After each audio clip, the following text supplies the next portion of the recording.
পরের সকালে শিয়াও তার অফিসে যায়, যেখানে সে তার সহকর্মীর সাথে ধাক্কা খায়। তার সহকর্মী অভদ্রভাবে লিফটে প্রবেশ করে এবং একজন ইন্টার্নকেও লিফটে প্রবেশ করতে বারণ করে। এতে শিয়াও বলে, এখানে সবার এই লিফট ব্যবহার করার অধিকার আছে, আর তুমি আমাদের অধিকার কেড়ে নিতে পারো না। এই বলে সেই ইন্টার্নকে লিফটে প্রবেশ করিয়ে ওপরে চলে যায়। সেখানে বস শিয়াওয়ের উপর খুব রাগ করেন যে সে দেরি করেছে এবং তার বেতনও কিছুটা কমিয়ে দেন। এতে সে বলে, ওকে দেখুন, সেও তো দেরি করেছে। এই কথা শুনে শিয়াও বলে, স্যার আমি দেরি করিনি, আমি তো অনেক আগেই এসে গেছিলাম, প্রিন্টার খারাপ, আমি তো প্রিন্ট করাতে গিয়েছিলাম, এই দেখুন আমার হাতে ফাইল। বস তাদের গুড জব বলে সেখান থেকে চলে যায় এবং শিয়াও তাদের প্রতি ঈর্ষান্বিত হয়ে নিজের কাজ করতে বসে পড়ে এবং তারা দুজনেই কাজে লেগে যায়। নিজের কাজ শেষ করার পর শিয়াও মেইনের কাছে এসে বলে, আজ অফিসে তোমার প্রথম দিন, তাই আমি তোমাকে ট্রিট দেব, এবং তাকে রেস্তোরাঁয় নিয়ে যায় যেখানে তাকে খাবারে খুব ঝাল লেগেছিল এবং মেং তার জন্য কোল্ড ড্রিঙ্ক অর্ডার করতে যাচ্ছিল। এই যে সে বলে, আরে না, ওর দাম বেশি, আর মেং বলে, তুমি খুব অদ্ভুত। আর খাওয়া শেষ করার পর তারা বাইরে আসে, তখন সে খুশি হয়ে বলতে শুরু করে, দেখো আমি কত সস্তা ফল কিনেছি। এর মধ্যে তারা একটি মাছের দোকানের পাশ দিয়ে যাচ্ছিল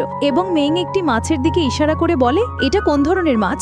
দোকানদার যেই তার হাতের ইশারা দেখে, দ্রুত সেই মাছ কেটে তাকে ধরিয়ে দেয় এবং শিয়াও যতক্ষণ না বুঝতে পারে এবং তার হাত নিচে নামায় ততক্ষণে সবকিছু শেষ হয়ে গেছে। এখন সেই দোকানদার বলে, আমাকে 9 ইউয়ান দেন। এই কথা শুনে শিয়াও বলে, এর বেতন তো 8 ইউয়ান, এটা তোমাকে 9 ইউয়ান কিভাবে দেবে? কিন্তু সেই দোকানদার সেখানে গুন্ডা ডাকিয়ে নেয়। তখন সে বলে, এটা ওর সমস্যা, সে নিজেই সমাধান করবে, আমার তো এর সাথে কোনো সম্পর্ক নেই। এবং এই বলে সে সেখান থেকে পালাতে শুরু করে। মেং ভাবে যে মেয়েটি তাকে বিপদে একা ফেলে পালিয়ে গেল, কিন্তু শিয়াও তার স্কুটি নিয়ে আসে এবং তাকে বসতে বলে এবং স্কুটিতে বসে তারা দুজনেই পালিয়ে যায় এবং দোকানদারের সেই গুন্ডারাও তাদের পিছু নেয়। কিন্তু পরের দৃশ্যে আমরা তাদের দুজনকে দোকানের সামনে বসে থাকতে দেখি এবং সেই গুন্ডারা টাকা নিয়ে সেখান থেকে চলে গিয়েছিল। মেং বলে, তুমি পাগল, এই ধরনের স্কুটির সাথে তো যে কেউ প্রতিদ্বন্দ্বিতা করবে। তখন শিয়াও খুব দুঃখিত হয় আর বলে, আমার ভুল হয়েছে, আমি এর ব্যাটারি পরিবর্তন করাতে পারিনি, আমার কাছে এই মুহূর্তে এত টাকা নেই। তখন সে বলে, শোনো, তোমার কাছে তো লোশনেরও টাকা নেই, আমি তোমাকে লোশন ব্যবহার করতে দেখেছি, উপরন্তু তুমি এই মাছের টাকাও দিয়ে দিয়েছো, সেটা আমি নিজেই পে করে দিতাম, কোনো ব্যাপার না, তুমি সেই টাকা বাঁচিয়ে নিজের জন্য লোশন কিনে নাও।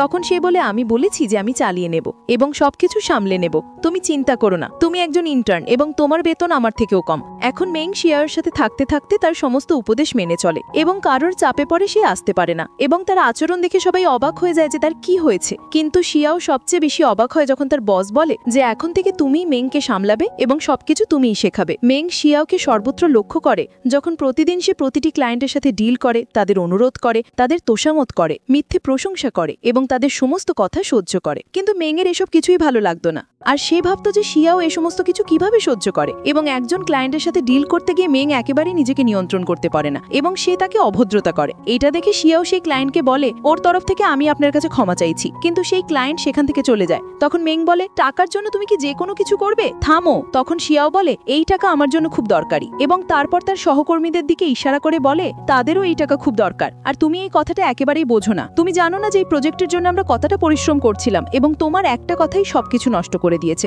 এই সমস্ত কথা শুনে মেং রেগে সেখান থেকে চলে যায়। কিন্তু পরের সকালে শিয়াওয়ের কাছে এসে তাকে একটি ফাইল ধরিয়ে দেয়। তখন সে বলে, এটা কি? এবং যেই সেই ফাইল খুলে দেখে সে হতবাক হয়ে যায়, কারণ সেই ফাইলে মিস্টার উইং এর স্বাক্ষর ছিল, অর্থাৎ তারা চুক্তি স্বাক্ষর করে দিয়েছে এবং তাদের সাথে চুক্তি পাকা হয়ে গেছে। সে মেংকে বলে, তুমি এটা কিভাবে করলে? তখন মেং ফ্ল্যাশব্যাক মনে করে যে সকালে সকালে সে কিভাবে মিস্টার উইং এর পিছু নিয়েছিল এবং মিস্টার উইংকে বলেছিল যে সে তাদের মেয়ের বাড়ির কাজ বিনামূল্যে করবে এবং প্রতিটি কাজ সে বিনামূল্যে করতে প্রস্তুত, কিন্তু দয়া করে তারা তাদের সাথে চুক্তি করুক। মেং বলে, আমি খুব আবেগপ্রবণ এবং মাঝে মাঝে ভুল করে থাকি, কিন্তু আমার টিম খুব প্রফেশনাল। এবং এই কথা শুনে উইং এর মুখে হাসি আসে আর তারপর সে চুক্তি স্বাক্ষর করে দেয়, যার পরে আমাদের দৃশ্য বর্তমানে স্থানান্তরিত হয়, যেখানে মেং শিয়াওকে বলে, তুমি আমাকে বকেছিলে, তারপরই আমার চোখ খুলে গেছে এবং আমি একটা কথা খুব ভালোভাবেই জানি যে তুমি সারা রাত ঘুমাওনি শুধু এই চিন্তায় যে তুমি এই ডিলটি পাওনি আর তোমার স্কিনের কি অবস্থা হয়েছে, তাই আমি তোমার জন্য কিছু কসমেটিক্স নিয়ে এসেছি। এটা দেখে শিয়াও হাসতে শুরু করে আর তারপর মেংকে বলে, এর জন্য আমি তোমাকে ক্ষমা করে দেব। সন্ধ্যায় শিয়াও বাড়ি যায় এবং কিছু খেলনাও নিয়ে যায়। এতে ঝাও বলে, এটা কি? তখন সে তাকে বলতে শুরু করে যে আজ তোমার মা তোমার ছোট ভাই আসছে, তাই আমি তাদের জন্য এটা নিয়ে এসেছি যাতে আমি তাদের দ্রুত পছন্দ হতে পারি। কিন্তু এর মধ্যেই সামনে আসে মেং, যাকে দেখে সে হতবাক হয়ে যায় এবং ভাবে এ এখানে কি করছে। আর ঝাও বলতে শুরু করে যে এ আমার ছোট ভাই মেং। এই কথা শুনে শিয়াও তো একেবারেই হতবাক হয়ে যায় আর মেং বলে, আমি ভাবিনি যে তুমিই হবে আমার ভাইয়ের গার্লফ্রেন্ড যে অফিসে আমার হেড। এরপর তারা সবাই সোফায় বসে কথা বলতে শুরু করে, কিন্তু মেং তাকে বিরক্তই করে যাচ্ছিল আর ঝাওয়ের মাঝেই শিয়াওয়ের প্রশংসা করে মেং মাঝখানে কোন একটা কথা অবশ্যই বলে দেয়, যার কারণে শিয়াও শিয়াও বিভ্রান্ত বোধ করতে শুরু করে। কিন্তু ঝাওয়ের মা তাকে বকে বলে, তুমি একেবারেই জানো না কিভাবে কথা বলতে হয়। এখন মেং বলতে শুরু করে যে আপনারা সবাই জানেন যে সে আজ অফিসে আমার অপমান করেছে। এতে শিয়া ফ্ল্যাশব্যাক মনে করে যে সে একটি ছোট গাছ নিয়ে তার কাছে গিয়েছিল যাতে ফুলও ছিল এবং বলেছিল যে আমি তোমাকে পছন্দ করি। এই কথা শুনে শিয়াও তাকে বকে দেয় এবং চেয়ারের ওপর বসে পড়ে। তখন সে বলে, এটা কেমন কথা হলো? যদি তোমাকে প্রত্যাখ্যানই করতে হতো তাহলে এমনিতেই প্রত্যাখ্যান করতে পারতে, এতে আমাকে বকা দেওয়ার কি দরকার ছিল? আর কিছুক্ষণ পরেই তারা সবাই রাতের খাবার খাওয়ার জন্য বসে পড়ে। আর সেখানে জাওয়ের খালা উপস্থিত ছিলেন, যিনি বলতে শুরু করেন যে এই মেয়েটি কেমন, আমাকে পরীক্ষা করতে হবে, সে কি বাড়ির সব কাজ জানে? এর মধ্যে শিয়াও সেখানে আরেকটি পদ নিয়ে আসে এবং খাওয়ার জন্য বসে পড়ে। তখন তার খালা বলেন, বেটা এরপর সব বাসনপত্র ধুয়ে দিও। এখন ঝাও, যিনি তার খালাকে অনেকক্ষণ ধরে চুপ করানোর চেষ্টা করছিলেন, তাকে বলেন, আপনি থামুন, যদি আপনি চুপ না করেন তাহলে নিজের ভাইতিকার জন্য চাকরি নিজেই খুঁজে নেবেন। তখন তার খালা বলেন, এটা কেমন কথা হলো? তুমি ওয়াদা করেছিলে যে তুমি তাকে চাকরি খুঁজে দেবে।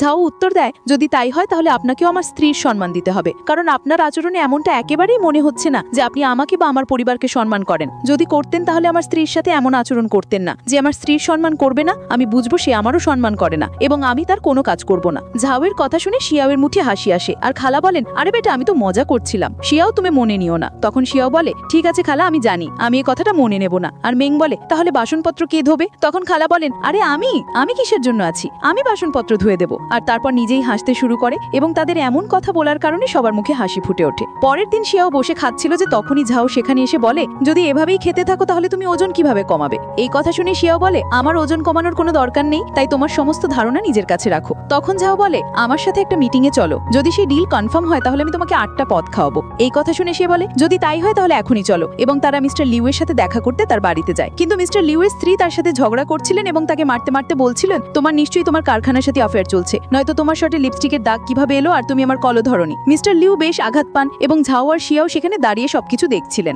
এরপর তারা মিস্টার লিউ এর সাথে বসে কথা বলে। তখন মিস্টার লিউ বলেন, আমি এই মুহূর্তে কোনো চুক্তি করার পরিস্থিতিতে নেই, তুমি দেখছো না আমার বাড়ির অবস্থা কেমন, আমি এই পরিস্থিতিতে কিভাবে কোনো চুক্তি করতে পারি? তখনই শিয়াও বলে, মিস্টার লিউ আমাকে একটা কথা বলুন তো, আপনার কি রাতে ঘুম আসে না? এবং এরপর সে মিস্টার লিউ এর স্ত্রীর কাছেও কিছু কথা জিজ্ঞাসা করতে শুরু করে এবং তারা দুজনেই অবাক হয়ে জিজ্ঞাসা করে, আপনি এই সমস্ত কথা কিভাবে জানেন? শিয়াও তাদের দুজনকে সমাধান বলতে বলতে বলে, আপনাদের দুজনকে একে অপরের সাথে ঝগড়া করার কোনো দরকার নেই, কারণ আপনাদের সম্পর্কে কোনো সমস্যাই নেই। এবং এরপর মিস্টার লিউ এর স্ত্রীকে কিছু পণ্য দিয়ে বলে, নিজের ত্বকের যত্ন নেন, আপনি যত বেশি নিজের যত্ন নেবেন তত বেশি আপনার স্বামী আপনার প্রতি আকৃষ্ট হবেন এবং এরপর আপনার কখনো এই ভয় থাকবে না যে সে আপনাকে ঠকাচ্ছে বা আপনার ছাড়া আর কারোর কথা ভাবতে পারে না। এই সমস্ত দেখে মিস্টার লিউ এর স্ত্রী খুব খুশি হয়ে যান এবং তাদের খুশি দেখে মিস্টার লিউ স্বস্তির নিঃশ্বাস ফেলেন এবং শিয়াও ঝাওয়ের দিকে তাকিয়ে চোখ মারে। তখন সেও হাসতে শুরু করে। এরপর তারা দুজনেই মিস্টার লিউ এর বাড়ি থেকে বেরিয়ে আসে এবং ঝাও শিয়াওকে বলে, তুমি এই সমস্ত কিছু কিভাবে জানলে? তখন সে বলতে শুরু করে, আমি বিজ্ঞানে বিশ্বাস করি এবং মানুষের শারীরিক ভাষা থেকে আমি অনেক কিছু খুব সহজেই বুঝতে পারি। আমি তাদের বাড়ির টেবিলে সেই ওষুধগুলো দেখেছিলাম যা অনিদ্রা ব্যবহৃত হয়, অর্থাৎ তারা রাতে ঘুমাতে পারে না এবং তার কারণে ওষুধ নিচ্ছিল।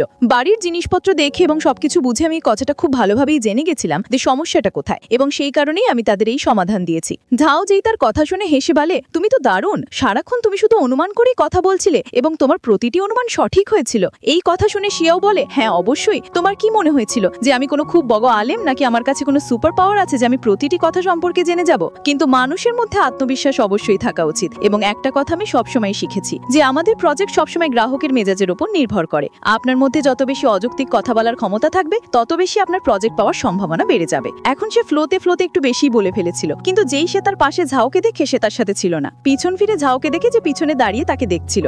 দৌড়ে এখন সে ঝাওয়ের কাছে যায় এবং তাকে বলে, আমাকে ক্ষমা করে দিও যদি আমি একটু বেশি বকবক করে থাকি। তখন ঝাও তাকে বলতে শুরু করে, তুমি আজ আমাকে খুব বড় বিপদ থেকে বাঁচিয়েছো, কারণ এই প্রজেক্টটা খুব গুরুত্বপূর্ণ, তাই চিন্তা করো না, আমি রাগ করিনি। আর হ্যাঁ, মাঝে মাঝে বকবক করা ঠিক হয়। আর এখন যেমন আমি ওয়াদা করেছিলাম, চলো তোমাকে ট্রিট দিতে যাই। ভ্যাসেও এই প্রজেক্টটা তো আমি পেয়ে গেছি, এর সাথে আমি তোমাকে বোনাসও দেবো। এই কথা শুনে শিয়াও খুব খুশি হয় এবং তার হাত ধরে বলে, তুমি তোমাকে ভয় পেয়ে দিয়েছিলে ঝাও। আর তারপর সে তার খাবারের মেনু বলতে বলতে তাকে সাথে যেতে বলে এবং ঝাও তার সমস্ত ছেলে মানুষিতে তার সাথে দিতে শুরু করে।